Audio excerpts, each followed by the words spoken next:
এবার অর্জুন চক্রবর্তী নিজেই সুদীপাকে জানাই তার আসল পরিচয়। সে যে দীপার নাতনি, রূপার মেয়ে, সব কিছুই জানায় সবার সামনে। সবকিছু জানতে পেরে অবাক হয়ে গেল গায়ত্রী।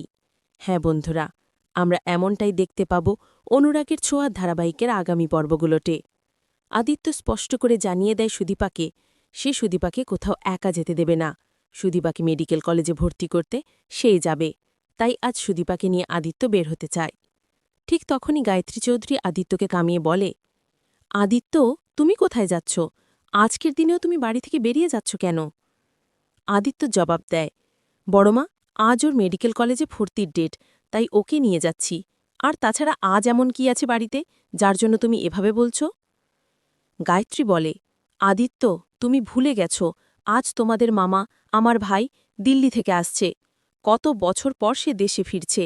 এসে যদি দেখে তুমি বাড়িতে নেই, কেমন হবে বলো? আর সে অনেক বছর পর দেশে ফিরছে। এখন সে অনেক বড় ডক্টর, বড় মানুষ। সুদীপা কোনো কথা না বলেই ওখান থেকে বের হতে যায়। আর ঠিক তখনই চৌধুরী বাড়ির দরজায় এসে দাঁড়ায় গায়ত্রীর ভাই অর্জুন চক্রবর্তী। গায়ত্রী আনন্দে চমকে গিয়ে বলে, দাদা, দাদা তুমি এসেছ? এত বছর পর তোমার বোলের কথা মনে পড়ল? এসো দাদা, ভেতরে এসো।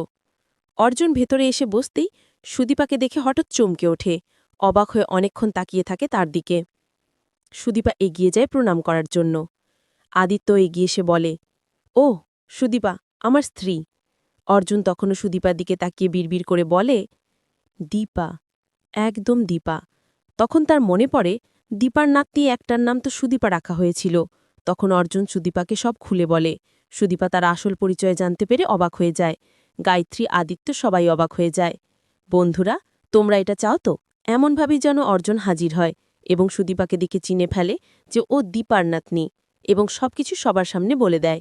আর সুদীপা জানতে পারুক তার আসল পরিচয়। কমেন্ট করে জানাতে ভুলো না।